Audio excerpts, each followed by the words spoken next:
আজ আপনাদের সাথে একটা মনের কথা ভাগ করে নেব। কখনো যারা মা দুর্গার মূর্তি প্রতিমা তৈরি করে তাদেরকে বলেছেন যে মা দুর্গার প্রতিমা বানানোর সময় আপনার হাতে কাদামাটি লেগে গেছে, খুব নোংরা হয়ে গেছে হাতটা? বলেছেন আপনার হাত পা পোশাক চুল খুব অগোছালো, মায়ের প্রতিমা বানাতে বানাতে আপনার গায়ে পোশাকে রং লেগেছে, মাটি লেগেছে, কাদা লেগেছে, খুব অগোছালো লাগছে আপনাকে? বলেছেন? বলেননি তো, তাই না? শুধু দেখেন মায়ের মুখের দিকে যে কী অপূর্ব শিল্পী, তার কী অপূর্ব শিল্পকলা। টানা টানা মায়ের চোখ, সুন্দর মায়ের কেশ, কি সুন্দর মাকে সাজিয়ে তুলেছে।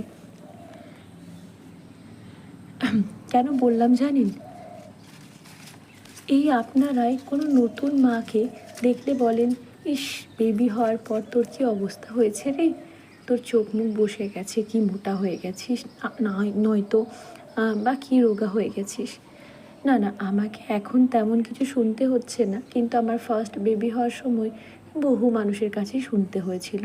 তারা যে সকলেই আমার শুভাকাঙ্ক্ষী তা কিন্তু না। আমাকে যদি খুবই সুন্দর এবং হৃষ্টপুষ্ট লাগতো তাহলে যে তারা ভীষণ খুশি হতো তেমন কিন্তু না। তবু ওই যে সুযোগ পেয়েছে, খুব রোগা হয়ে গেছিস, চোখের নিচে কালি পড়ে গেছে, এত চুল উঠছে, একটু যত্নে থাক, একটু ঘুমাবি। আরে এসব কিছুই হয় না তো নতুন মা হতে গেলে। তাহলে কেন বলেন?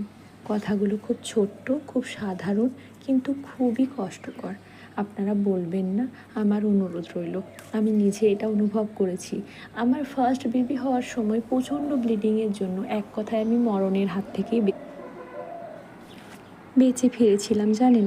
খুবই ক্রিটিক্যাল কন্ডিশন ছিল, অনেক দিন বেড রেস্ট করতে হয়েছে, ওয়েটও আমার একেবারে 41-42 হয়ে গেছিলো। প্লিজ বলবেন না। সকলে ভগবানের ওপর আস্থা রাখুন, ভালো থাকুন, সকলের মধ্যে খুশি বিতরণ করুন, ভালোবাসা বিতরণ করুন, কোনো রকম কটু উক্তি, নেগেটিভিটি না। অসংখ্য ধন্যবাদ। আমার বাগানের গাছগুলো কেমন লাগলো বলবেন।